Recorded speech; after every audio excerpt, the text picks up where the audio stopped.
Welcome to the Novice Builder, where every expert was once a novice.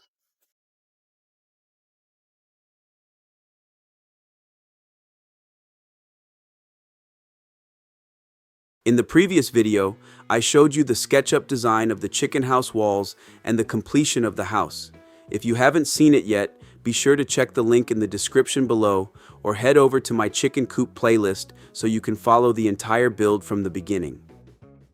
Now, in this video, I'll show you how I designed the dropping board for the chicken house. A dropping board is a flat platform installed beneath the roosting bars to catch the chickens' droppings while they sleep. Since chickens spend most of the night on their roosts, most of their droppings fall onto the board instead of the coop floor.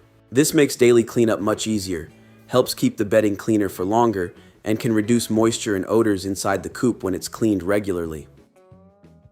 Now that you know what a dropping board is and why it's an important feature in a chicken coop, I'll walk you through how I designed it in SketchUp, including the board profile, support legs, and retaining strips, exactly as shown in the plans. And don't forget, I'm giving away my full chicken coop design plan for free. First, make sure to subscribe to the channel because the PDF works best when paired with my step-by-step videos where I walk you through the entire build. Next, head over to thenovicebuilder.com or click the link in the description below to go straight to my website. Once you're there, click Start Your Coop Journey. That will take you to my complete chicken coop playlist.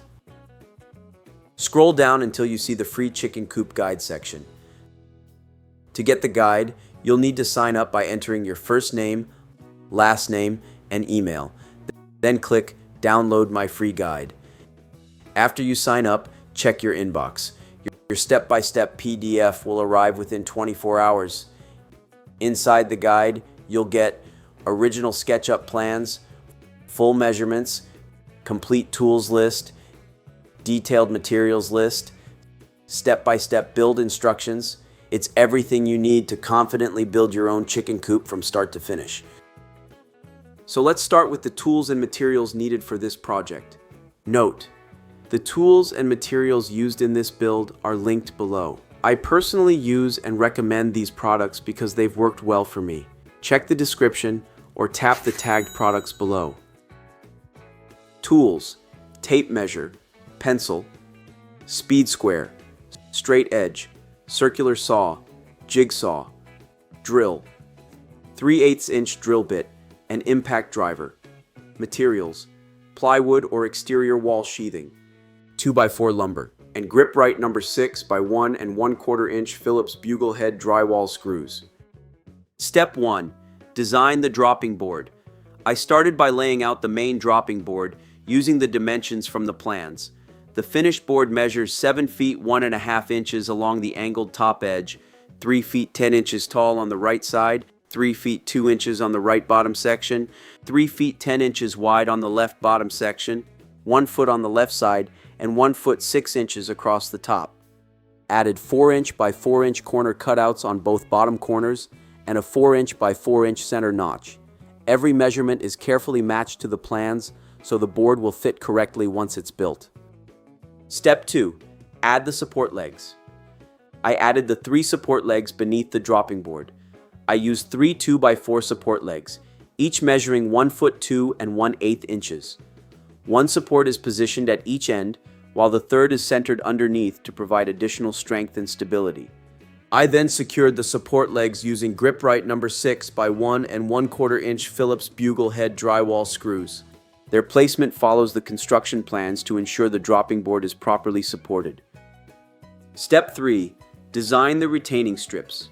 I designed the retaining strips that surround the dropping board. The front strip measures 7 feet 11 and 1/16 inches and follows the angled front edge. The left strip measures 11 inches, while the right strip measures 3 feet 10 inches, completing the perimeter. I then secured the retaining strips using grip-right number 6 by 1 1/4 inch Phillips bugle head drywall screws. Once the retaining strips were installed, they created raised edges that help contain the bedding while also reinforcing the overall structure. Step 4. Review the completed design. With all the components in place, I reviewed the completed design to verify the overall dimensions, alignment, and support placement. Taking the time to inspect the model helps identify any adjustments before moving on to the actual build. The SketchUp design for the dropping board is now complete. The finished model includes the custom shaped board, 3 support legs, and retaining strips that surround the perimeter. This design serves as the construction guide for the actual build and helps ensure every component fits together accurately. In the next video, I'll continue the design by modeling the roosting bars and chicken ramp, making sure everything is properly positioned for a functional and comfortable coop. Check the description below for the full DIY Chicken Coop series so you can follow along from start to finish.